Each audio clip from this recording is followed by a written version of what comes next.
훈련 우리 첫 번째 시간으로 말하기라고 하는 제목으로 하나님의 말씀 선포하겠습니다.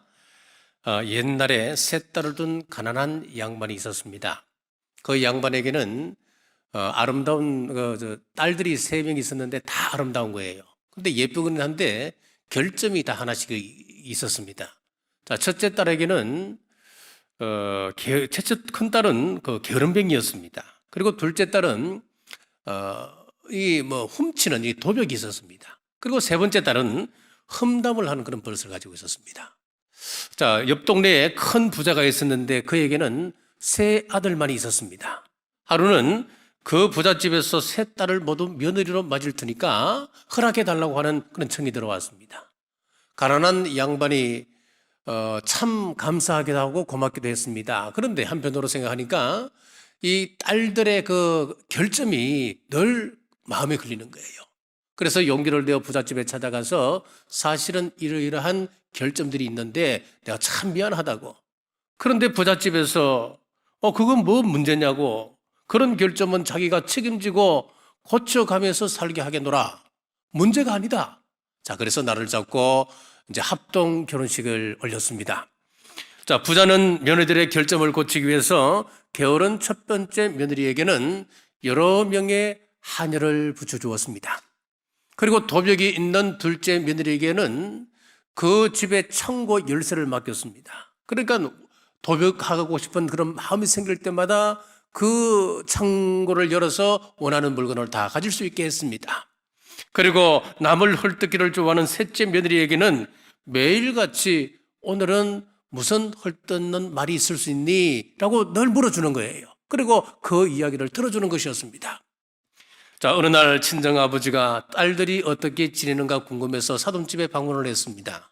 큰딸에게 물었습니다. 큰딸이 대답하기를, 아버지, 하녀들이 많아서 내가 게으름 피우는데 참 이렇게 행복할 수가 없다고. 모든 것은 하인들이 해주니까 나는 참 행복하다고. 자, 둘째 딸에게는 금은보화 가득한 창고 열쇠를 가지고 있으니까 원하는 것만큼 내가 다 가질 수 있으니까 도벽할 마음이 없다는 겁니다. 자, 그러나 험담을 좋아하는 셋째 딸은 시아버지가 매일 자기에게 와서 매일 험담할 것 없느냐 물어보니까 그게 꼰대짓이라는 거예요. 그래서 꼰대짓 하는 시아버지가 귀찮아 죽겠다고 또 불평을 하는 겁니다. 자, 무슨 이야기냐면은 다른 것들은 필요를 채우면 고칠 가능성이 있습니다만은 험담하는 버릇은 쉽게 고칠 수 없다고 하는 것을 말하고 있습니다.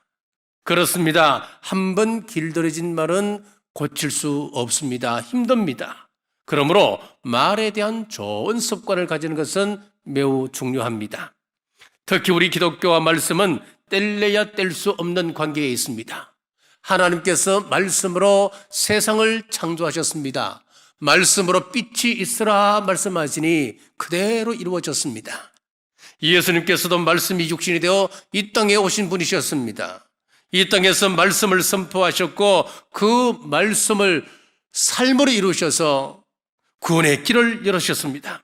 성령님께서도 사역자들을 감동하셔서 말씀을 전하게 하셨고 그 말씀대로 교회가 세워지고 하나님 나라가 확장되게 하셨습니다. 자, 이렇게 기독교는 말씀의 종교입니다. 말씀으로 영혼이 살아납니다. 그 말씀으로 절망 가운데 있던 사람이 위로를 받습니다. 그 말씀으로 길 잃은 사람이 길을 찾아가게 됩니다. 그러므로 말하는 훈련은 아무리 강조해도 지나치지 않습니다. 자, 첫째, 우리 혀를 잘 다스리도록 훈련해야 됩니다. 오늘 본문은 혀의 중요성을 강조하면서 세 가지 비유를 들고 있습니다. 첫째는 말의 입에 재갈로 비유를 하고 있습니다. 3절 말씀입니다. 우리가 말의 입에 재갈 물리는 것은 우리에게 순종하게 하려고 그 온 몸을 제어하는 것이라. 자, 우리 몸보다도 몇 배 크고 더 힘이 센 야생마를 우리 마음대로 지도하고 원하는 대로 이끌려면은 그 입에 재갈을 물려야 합니다. 작은 재갈이 그 말의 온몸을 끌어당길 수가 있는 겁니다. 마찬가지로 우리 혀도 잘 조절하는 능력이 필요합니다. 이웃을 저주하거나 욕할 때는 말의 입에 재갈 물리듯이 우리는 브레이크 잡는 그 역할이 반드시 필요하다고 하는 겁니다. 자, 그리고 두 번째는 배의 키에 비유하고 있습니다. 4절 말씀입니다. 또 배를 보라, 그렇게 크고 광풍에 밀려가는 것들을 지극히 작은 키로서 사공의 뜻대로 운행하나니, 아무리 큰 배라 하더라도 선장은 작은 키를 가지고 넓은 바다를 항해해 갑니다. 그리고 키가 어떤 방향을 잡느냐에 따라서 그 배의 방향이 결정되어져 버립니다. 때로 광풍을 만나도 절대로 놓치지 말아야 할 것이 바로 그 키입니다. 키를 잡고 파도를 타야 하는 것입니다. 마찬가지로 인생의 풍랑 앞에 우리의 혀 하나만 잘 붙잡아도 그 인생은 결코 파손할 수 없다고 하는 것입니다. 그러므로 우리의 입술을 잘 다스리시기를 주님의 이름으로 축복합니다. 그리고 세 번째는 불에 비유하고 있습니다. 6절 말씀입니다. 혀는 곧 불이요 불의의 세계라. 혀는 우리 지체 중에서 온몸을 더럽히고 생애 받기를 불사르다니. 혀는 불이라 그랬습니다. 자, 이 불은 사람에게 없어서는 안 될 아주 소중한 도구입니다. 하지만 그렇게 소중한 불이 잘못 사용되어질 때에 얼마나 나쁜 결과를 낳는지 모릅니다. 지난 3월에 있었던 우리 역사에서 가장 큰 피해를 입혔던 울진 산불을 여러분 기억하시죠? 여의도의 63배의 면적을 태웠습니다. 그리고 2조 5천억의 재산 피해를 낳았습니다. 무심코 던진 담배꽁초나 생각 없이 짚혔던 작은 불씨가 산을 태우는 것입니다. 마찬가지로 우리가 무심코 내뱉은 한마디가 한 사람의 인생을 망칠 수도 있고 공동체의 큰 갈등의 파고를 일으킬 수도 있는 것입니다.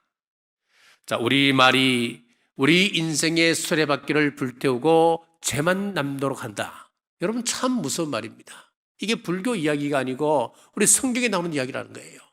인생의 수레바퀴를 불태우는 것이 우리 말이라는 거예요. 그러므로 우리는 말을 조심해야 됩니다. 아무리 부부라도 해서는 안 될 말이 분명히 있습니다. 욱하는 마음에 그래 이혼하자. 자, 그 한마디 때문에 서로 주워 담지 못하고 이혼해 가는 가정들이 있습니다. 늘 버릇처럼 야, 내 결혼 잘못했다. 너희 집 사람들하고는 말이 안 통해 함께 일을 할 수 없어. 이런 말들은 해서는 안 될 말입니다. 자, 미국에서도 고3은 힘들다라고 하는 책이 있습니다. 뉴욕에서 교사 생활을 하면서 겪었던 그런 이야기들을 수필 형식으로 기록해 나가고 있습니다. 자, 한국에서 미국으로 이민 온 지 6개월 정도 된 초등학교 5학년 아이의 이야기가 나옵니다. 제프리라고 하는 한국에서 이민 간 그런 아이 이야기입니다. 이 아이는 미국 아이들은 힘없는 아이를 깔본다고 하는 말을 듣고 한국에서 늘 해왔던 태권도 도장, 그리고 미국에 가자마자 바로 등록을 한 겁니다. 한 달 후에 학교에서 장기자랑이 있었습니다. 그는 그 학생들 앞에서 옆차기를 하고 송판 깨기를 하며 자기 장기자랑을 하고 했습니다. 이후에 그는 그 학교 스타가 되었습니다. 어느 날 친구 마이클과 이야기하다가 의견 충돌이 일어났고 그는 욱하는 마음에 한국에서 해왔던 것처럼 말 한마디를 했습니다. 너 죽을래? 자, 그런데 다음 날 마이클은 학교에 오지 않았고 대신 그 어머니와 변호사가 교장실을 찾아가서 이렇게 항의하는 겁니다. 한국에서 온 검은띠가 자기 아들을 죽인다고 협박했기 때문에 학교에 나올 수 없다며 제프리를 퇴학시키고 안전을 보장해라고 하는 겁니다. 만약에 이것이 조치가 취해지지 아니한다면 학교와 교육부를 상대로 소송을 제기하겠다는 겁니다.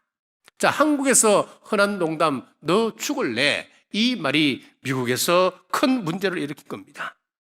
우리가 어떻게 말을 해야 하는지, 왜 말조심을 해야 하는지를 생각하게 하는 이야기입니다. 그렇습니다. 이렇게 말이 중요하기 때문에 반복적으로 말의 재갈, 그리고 배의 키, 그리고 불에 비유를 하고 있는 겁니다. 자, 둘째, 믿음의 말을 훈련해야 합니다. 민수기 14장 28절 말씀입니다. 너희 말이 내 귀에 들린 대로 내가 너희에게 행하리니. 자, 성경에는 믿음의 말을 하느냐 아니면 저주의 말을 하느냐, 여기에 따라서 축복과 저주가 결정됩니다. 자, 성경의 그 말씀을 잘 보시면은 우리 입에서 한번 나간 말은 생명력과 운동력이 있어서 결코 그것이 그냥 지나가지는 않는다는 겁니다. 반드시 열매를 맺고 돌아온다는 겁니다. 우리에게서 부정적인 말이 나오면은 하나님께서 들으시고 그 상황을 부정적인 상황으로 만듭니다. 우리가 긍정적인 이야기를 하게 되면은 하나님께서 그 말을 들으시고 우리의 상황을 긍정적으로 만들으십니다. 과거 우리나라가 못 산 가장 큰 이유는 말 때문이었다. 많은 사람들이 이야기를 합니다. 얼마나 부정적인 말이 많았습니까? 우리 자녀들에게 부모들이 하는 이야기가 에이 빌어먹을 놈. 아니 그게 그 당시 말이었습니다. 전라도 쪽으로 가면은 더 심한 말을 합니다. 에이 썩을 놈 그랬습니다. 아니 그러니까 빌어먹을 놈 썩을 놈 그러는데 그 자녀들이 어떻게 복받는 인생을 살아갈 수 있습니까? 이거는 성경적으로 맞지 않는 거예요. 자, 성경에서도 분명 말씀합니다. 하나님께서 내 귀에 들린 대로 행하리라 말씀하지 않습니까? 한때 우리나라가 OECD 국가 중 자살률 1위라고 하는 자살공화국이라고 하는 오명을 가지고 있었습니다. 왜 이렇게 되었나? 혹자는 그 원인을 말해두고 있습니다. 우리의 잘못된 언어 습관 중에 하나가 죽겠다고 하는 말이었습니다. 좋아도 죽겠다 그랬습니다. 좋아 죽겠다. 배고프면 배고파 죽겠다. 아니면 싫으면 싫어 죽겠다. 이 죽겠다는 말이 우리 말 끝에는 항상 붙었습니다. 그러니까 OECD 국가 중 자살률 1위라고 하는 오명을 가지게 되었다. 그렇게 말을 합니다. 이렇게 말은 인생의 운명을 바꿀 정도로 대단한 위력을 가지고 있습니다. 자, 영국의 어느 마을에서 가로수로 12그루 나무를 심었습니다. 물론 같은 수종으로요. 그리고 그 나무 한 그루 한 그루마다 이름을 붙였습니다. 예수님의 12제자 이름을 붙였는데 한 나무에는 베드로, 옆에 나무는 안드레, 그 야고보, 그리고 12나무에다가 전부 다 이름을 붙였습니다. 자, 1년 후에 이상한 일이 벌어졌습니다. 그 나무 가운데 가론 유다라고 하는 이름을 붙여놓았던 나무는 바싹 말라 죽어 있었다고 하는 겁니다. 그래서 이상해서 원인을 조사해 보니까 지나가는 사람들마다 아이고 저 예수님을 팔아먹은 놈, 저거 태어나지 않았으면 더 좋았을 걸, 저 배신자, 추하다 추해, 저런 것은 없어져야 돼. 자, 이런 저주의 말이 그 나무에 영향을 주었고 그 나무가 말라 죽었다고 하는 결과를 발표했습니다. 나무도 사람의 말에 절대 영향을 받고 있는데 우리 사람이야 말해서 뭘 하겠습니까? 신창훈이라고 하는 전과자를 잘 아시죠?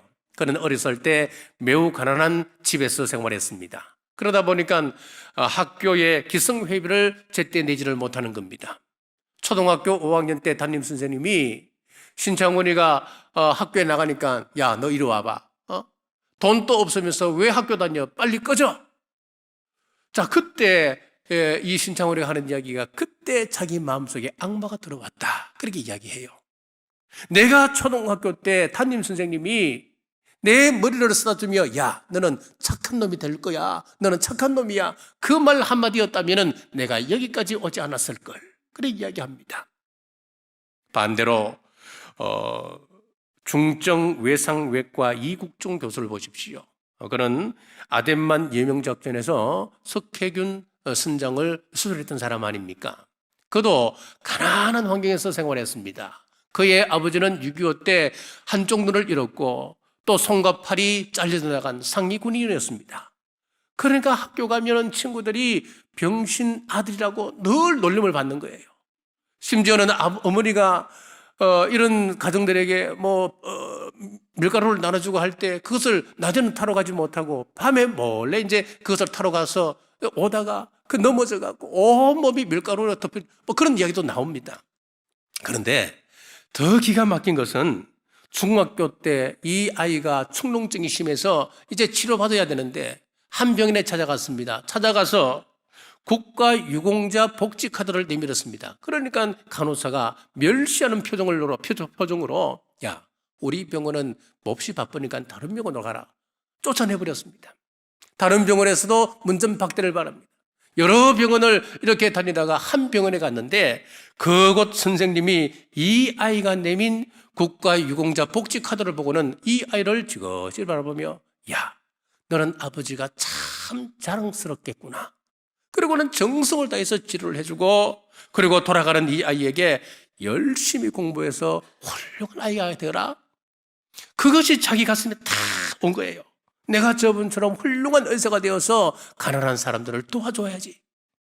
우리가 이런 극적인 말의 위력을 경험하지 못하게 될지도 모르지만은 매일 내 입에서 나가는 그 말로 인하여서 어떤 사람은 상처를 입게 되고 또 어떤 사람은 힘을 받기도 한다는 겁니다. 사랑하는 여러분, 믿음의 말로 남을 축복하는 여러분 되시길 주님의 이름으로 축복합니다. 셋째, 칭찬의 말을 훈련하십시오. 잠언 16장 24절입니다. 선한 말은 꿀송이 같아서 마음에 달고 뼈에 양약이 되느니라. 입에서 나오는 말은 에너지가 있습니다.